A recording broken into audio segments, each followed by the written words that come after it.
7th class. आज हम पढ़ने वाले हैं प्रभाजी आसवन। और ध्यान से आप बात को सुनिएगा। सेम है जैसा साधारण आसवन था, लेकिन आप इसमें प्रभाजक स्तंभ यूज़ कर रहे हैं। अब ये प्रभाजक स्तंभ यूज़ क्यों कर रहे हैं भाई? जब दो द्रवों के बीच के क्वथनांक में 5 से 10 डिग्री का, मिनिमम 5 डिग्री का अंतर हो, तो ऐसे द्रवों के पृथक्करण के लिए प्रभाजी आसवन की क्रिया कराई जाती है और प्रभाजक स्तंभ यूज़ किया जाता है। सबसे पहले आप एक गोल पेंदी का फ्लास्क लेंगे, जिसे वायर गेज के ऊपर रखते हुए आप क्या कर लेंगे, बर्नर जला लेंगे। वायर गेज ज़रूरी नहीं है आप वायर गेज रखें। अगर 100 डिग्री से कम ताप है तो जल उष्मक रखना पड़ेगा, उससे अधिक है तो रेत उष्मक या तेल उष्मक का भी प्रयोग किया जाता है। उसके बाद इसे क्लैंप से कस देंगे। यहाँ प्रभाजक स्तंभ लगाएंगे, जिसका संबंध जल संघानित्र से करते हुए ग्राही पात्र से कर देंगे। यहाँ दो नए टाइप के प्रभाजक, ऐसा भी होता है प्रभाजक स्तंभ, ऐसा भी होता है, तो दोनों टाइप के प्रभाजक स्तंभ आपको दिखाई दे रहे हैं, जो चाहे आप यूज़ कर सकते हैं। अब क्या करेंगे, आप 3 द्रव ले लीजिए, ए, बी और सी। मान लो ए का क्वथनांक है 35 डिग्री, बी का क्वथनांक है 45 डिग्री और सी का क्वथनांक है आपका करीबन 52 डिग्री। ठीक है, तो इन द्रवों के पृथक्करण के लिए सबसे पहले आप इस गोलपेंदी के फ्लास्क को 45 डिग्री तक गर्म करना शुरू करेंगे। तो 45 डिग्री का द्रव वाष्पित होके इस प्रभाजक स्तंभ के ऊपर के हिस्से में आ जाएगा, और बाकी जो द्रव, जो थोड़े ना थोड़े तो वाष्पित होंगे, जिनका जो टेम्परेचर 35 डिग्री वाला पहले होगा, 45 डिग्री और 57 डिग्री वाले भी पीछे पीछे आएंगे, है ना। तो अब क्या होगा, 35 डिग्री वाले वाष्प को जल संघानित्र से गुजारते हुए, कल भी मैंने बताया था, यहाँ से ठंडा पानी आएगा, यहाँ से गर्म पानी निकलेगा और वाष्प द्रवीभूत हो जाएगी। आप ग्राही पात्र में एकत्र कर लीजिए। अब इस ग्राही पात्र को हटा के दूसरा ग्राही पात्र रखिए। ताप को जैसे ही आप 45 डिग्री करेंगे, दूसरा द्रव आएगा जो यहाँ पे इकट्ठा था वो अब ऊपर बढ़ेगा, है ना। और फिर तीसरा द्रव जो कि 52 डिग्री है वो भी आते जाएगा। उसके बाद जब ये द्रवीभूत हो जाएगा, तब जाके आप ताप को 52 डिग्री कीजिए। तीसरा द्रव वाष्पित होगा, वाष्पित होकर जल संघानित्र से द्रवीभूत होता हुआ ग्राही पात्र में एकत्र हो जाएगा। इस तरह से जब 2 या 3 द्रवों के बीच क्वथनांक में अंतर कम हो, तो प्रयुक्त विधि को हम प्रभाजी आसवन विधि के नाम से जानते हैं। अगली जो विधि है उसे हम भापाश्वन विधि कहते हैं, है ना। भापाश्वन विधि में सबसे पहले आप क्या करेंगे, एक गोल पेंदी का फ्लास्क लेंगे, उसमें वह पदार्थ है जिसका वाष्पन या आसवन करना है ना, उसमें थोड़ा सा पानी मिला देंगे। अब आप इसको बालू उष्मक पर रखेंगे नॉर्मली, और इस फ्लास्क को बालू उष्मक पर रखकर 90 डिग्री तक गर्म करेंगे। उसके बाद जैसे ही ताप 90 डिग्री होगा, इसका संबंध इस उत्पादक फ्लास्क से कर देंगे। दोनों में सेम है ना, शुद्ध द्रव है। इसका संबंध उत्पादक फ्लास्क से कर देंगे।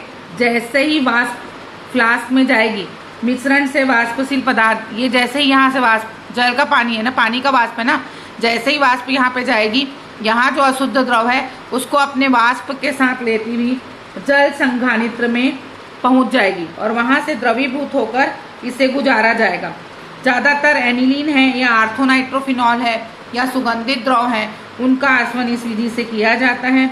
फिर आप वाष्पशील पदार्थ को एकत्र कर लेंगे। जो अविलेट ठोस हैं वो यही गोलपेंदी के फ्लास्क में रह जाएंगे, और ग्राही पात्र में जो वाष्पशील पदार्थ आएगा वो द्रवीभूत होकर एकत्र हो जाएगा। इस विधि को हम भापाश्वन विधि के नाम से जानते हैं। एनिलीन है, नाइट्रोबेंजीन है या पैरानाइट्रोफिनॉल है, आर्थोनाइट्रोफिनॉल है, इनके पृथक्करण के लिए यह विधि प्रयुक्त की जाती है। क्लियर।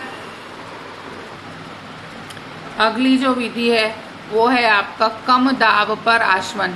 ठीक है, कम दाब पर आसवन करने के लिए कब होता है, बहुत से द्रव ऐसे होते हैं जो अपने क्वथनांक से पहले ही वाष्पित हो जाते हैं, है ना। ऐसे द्रवों के लिए हम इस विधि का उपयोग करते हैं। इसको आप निर्वात आसवन विधि भी कह सकते हो। सबसे पहले आप एक गोल पेंदी का फ्लास्क लोगे, उसका संबंध जल संघानित्र से करने के बाद निर्वात से कर दोगे। ठीक है, इस निर्वात से आप संबंध कर दोगे। ग्लिसरॉल, जिसका सामान्यतः क्वथनांक 290 डिग्री है, वो 180 डिग्री पर ही अपघटित होता है, तो उस समय उसके पृथक्करण के लिए इस विधि का उपयोग किया जाता है। तो क्या होगा, जब आप इसका संबंध निर्वात से कर दोगे तो निर्वात के कारण ये जो दाब है वो यहाँ पहुँच जाएगा और वो कम ताप पर ही उस द्रव को अपघटित कर देगा, इसलिए इसे कम दाब पर आसवन के नाम से जाना जाता है। ठीक है, कम दाब पर आसवन वाली विधि इसे कहा जाता है। अगली जो विधि आपकी आ रही है वो हम पढ़ने वाले हैं पृथक्करण की विधियां, है ना। 2 कार्बनिक द्रव पृथककारी कीप है ये। पृथककारी कीप नाशपाती के आकार की होती है। 2 द्रवों के पृथक्करण के लिए इस विधि का उपयोग किया जाता है। जैसे हम जल और तेल, क्लोरोफॉर्म और बेंजीन ऐसे यौगिकों को पृथक कर सकते हैं। वह द्रव जिसका घनत्व अधिक होगा वो नीचे की ओर जाएगा, जिसका घनत्व कम होगा वो ऊपर की ओर सतह बनाएगा। मान लो आप जल और तेल को मिलाते हो तो आपको मालूम है कौन नीचे जाएगा, कौन ऊपर तैरता है। पानी की जल, है ना, कौन सा विलायक ऊपर रहेगा। तेल अगर आप ले रहे हैं तो आपको मालूम है कि पानी और तेल में तेल भारी होगा, तेल नीचे चला जाएगा, पानी ऊपर आ जाएगा। ठीक है, अब क्या करेंगे, आप इस टोटी को खोलेंगे। टोटी को खोल के धीरे धीरे धीरे धीरे तेल को यहाँ से बाहर निकालेंगे। जब एकदम लास्ट ड्रॉप निकल जाएगी तो टोटी को तुरंत बंद करेंगे और उसके बाद उस ग्राही पात्र को हटाएंगे और फिर दूसरा बीकर या कोई भी ग्राही पात्र लेकर इस द्रव को पृथक करेंगे, या यहीं से पृथक कर सकते हैं। इसलिए इसे पृथककारी कीप के नाम से हम जानते हैं। क्लियर, ये 4 सेपरेटिंग मेथड्स मैंने आज बताए हैं। आप इसका चित्र बनाइए और इसको नोट करिए। आगे की क्लास में हम कल क्रोमेटोग्राफी वगैरह देखेंगे। ओके।